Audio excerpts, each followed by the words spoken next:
Hello everybody, it is Dan from Lucky Labs. Take a look at my nice flowers we just picked today. We're coming towards the end of the summer and I wanted to do a quick video, and I'm going to share a link to this document on how we feed our dogs for health and longevity. So there's all kinds of problems in the world with feeding and cancer, and everybody wants to feed their dog the best food they can feed them, but nobody wants to break the bank. So I'm just going to touch briefly on these paragraphs. Let me just take a look here. So you want your dog to live a healthy life right till the end, and you want the end to be the quickest possible. We have to face death. We're all going to die. It's the one certain thing that happens to all of us on the planet. So while we're alive, we want to be as healthy as possible. You don't want to have your dog or yourself really drag out your health, kind of like a tire falling off a car, right? And it slowly comes to a stop. You want great health, and you want a quick end. Well, that's what I want. Anyway, maybe you don't want that, but that's what I want. So to combine a low cost option with optimal health, we do the following. So we combine a super premium dog kibble, which is balanced and tested. AAFCO, AAFCO, is an organization in the USA that sets nutritional guidelines for dogs. In Canada, and this is probably going to shock most of you, dog food and dog treats are not monitored. So let me say that again. They are not monitored. So what it says in that dog food bag, the Canadian government is not checking to make sure that that's what's in that dog food bag. So literally nobody knows unless the company does their own independent testing. This is the reason why we started with our boys the Old Dog Treat Company.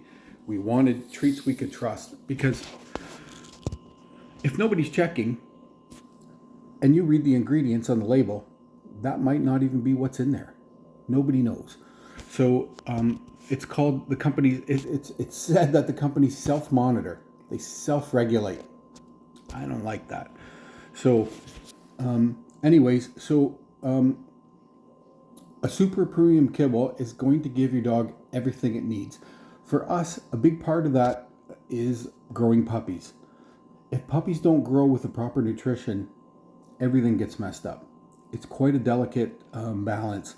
And one of the things why we looked at feeding raw, on this one particular website, 10 out of 10 raw foods that were analyzed fell short of 100% compliance with the AAFCO guidelines.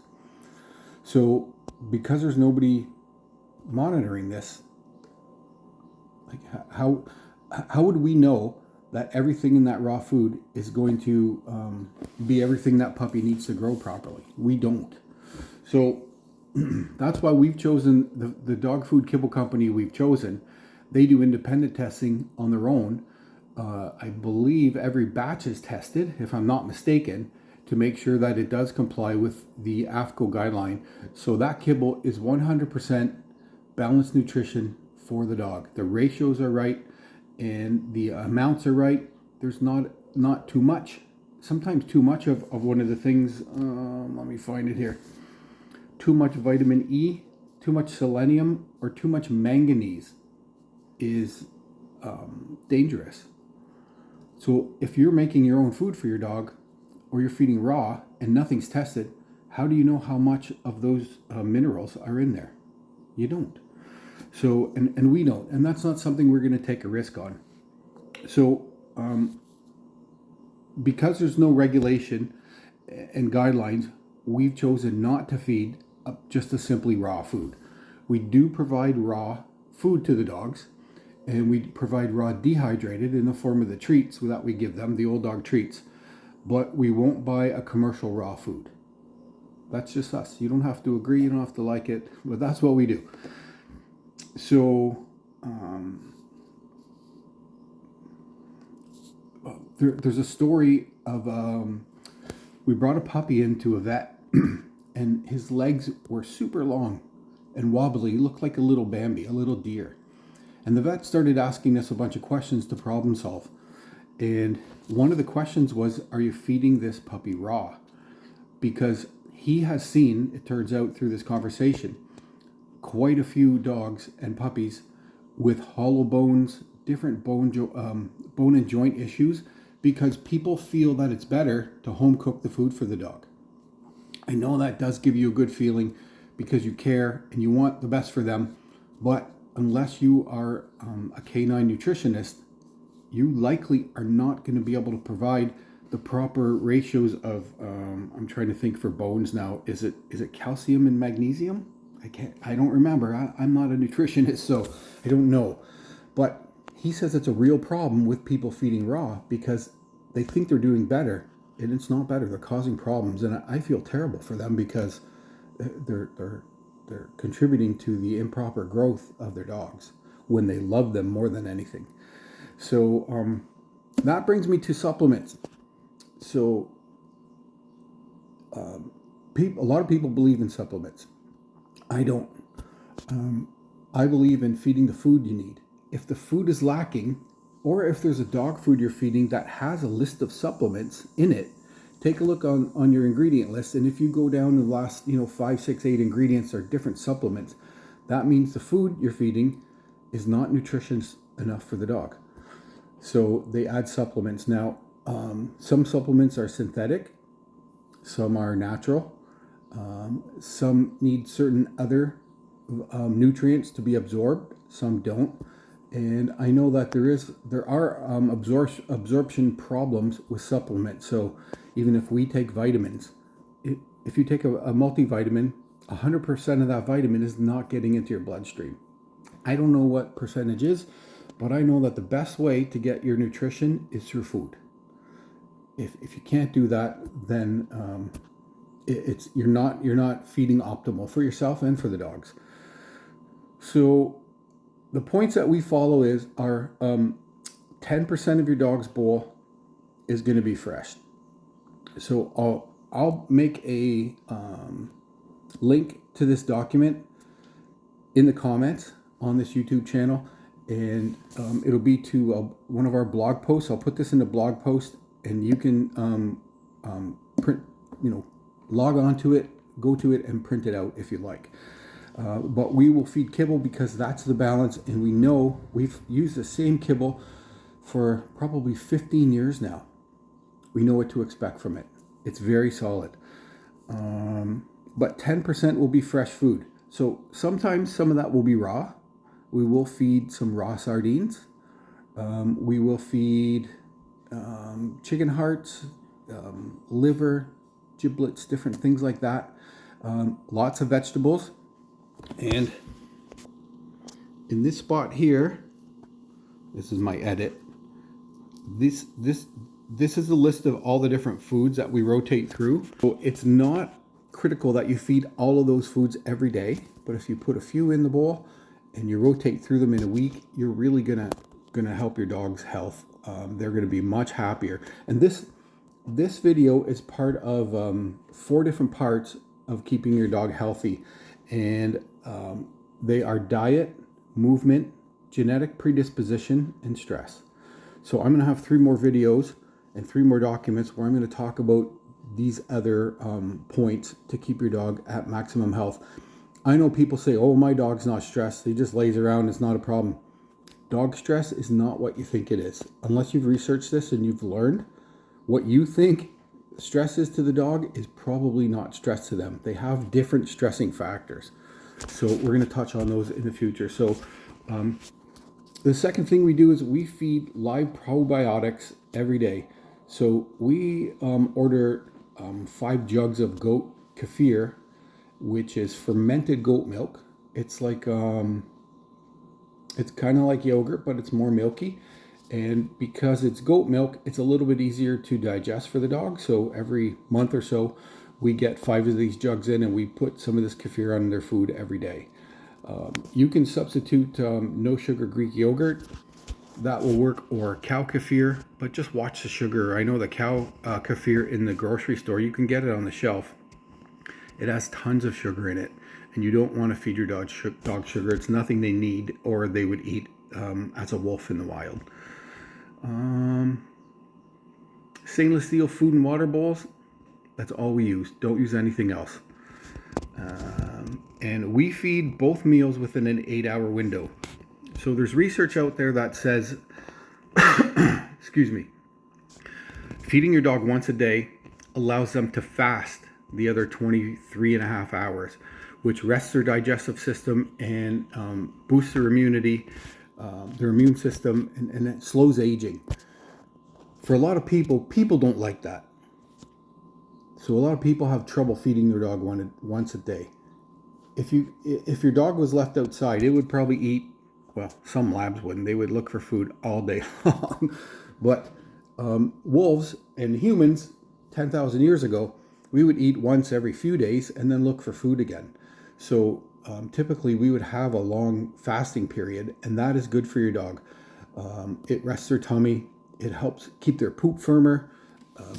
If you feed your dog food in the morning, then you give it treats all day, then you feed it dinner, and then you give it treats again at night until 6 or 7. There's no time for that digestive system to rest other than when the dog's sleeping. So, I'm going to come back over here. So I've just started, we feed our dogs broccoli sprouts, and I've just started you can see those. These are the seeds, so I soak them for a day, and then I come to the sun. I don't know if this will help or be better or worse. No, not better. Then I drain the water out, and then I will rinse them 3 or 4 times a day and drain the water out. I'll actually tip them open side down into this bowl so that air can't fall in. And in about 5 days or so, 5 or 6 days, the jar is full of broccoli sprouts. They are 50 times more nutritious than broccoli alone. So you know how good broccoli is for you. Imagine eating sprouts for 50 times that. So what we will also do is take both of those sprouts, jam them into one jar, pack them down, and then we'll cover them with water, and we'll let that sit. We'll put a lid on it, not tight, but just so as it makes gases, the lid will come up and burp like this and let the gas out. And that will ferment, and that also creates probiotics, which are healthy for your dog's gut. Having a healthy gut is, well, I don't know exactly, but it's a big part of overall health for your dog. I don't want to say anything definite because, number one, I'm not a nutritionist. Number two, I'm not a vet. So I don't have any medical advice. I'm not trained. I don't have the background. I'm going to take you here out to the fridge.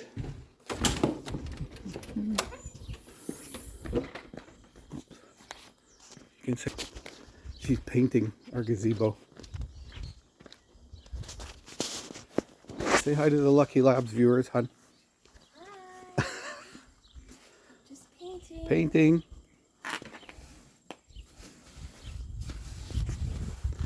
And it keeps her out of trouble. So I'm going to take you to our freezer, actually. Now, we've just ran out of kefir. So in the meantime, while that goat kefir arrives, we feed beef bone broth, and we are going to feed these fermented sprouts. So here is, did I zoom in there by accident? No. Okay, here we go. Right there. This is our freezer. Okay, so we bought blueberries when they were on sale. I think they're like $1.29 per container. Blueberries. A few blueberries on your dog's food is amazing. So we're going to keep those for the off season in the winter, so it's cheaper. What do we got here? Chicken gizzards, frozen. We've got sardines. We will defrost these and give the dog one each on their bowl. And then in here also we've got some strawberries that we feed them, and the rest is beef inside. So So I think that kind of covers things in the video. As I said again, I'm going to post a link to this. Not sure how to do it, but I'll figure it out by the time the video is uploaded. And feel free to go to that, print it out, the list of foods that we use at the bottom. There's lots of normal stuff in there, things like pumpkin, kale, blueberries. Most of the superfoods that are superfoods for humans are also superfoods for dogs. Mushrooms actually prevent a bunch of cancers. There's all kinds of different fresh vegetables, especially at this time of year, that you could add to your dog's bowl. Only 10%. You don't want to make it because you don't want to unbalance your nutrition. So you just want to add some fresh in there. Celery, cucumbers, tomatoes, different things like that. Very simple to grab and add to the dog's bowl. So please like this video, and there's a subscribe button somewhere down there. Hit subscribe. We've got at least 3 more videos, and then I've got 7 more of a different topic. But there's at least 3 coming for, like I said, movement, genetic predisposition, and stress to keep your dog healthy. But this is how we feed our dogs. It's exactly what we do to keep them healthy and I guess healthy right till the end. That's probably it. Okay, take care. Thanks for watching.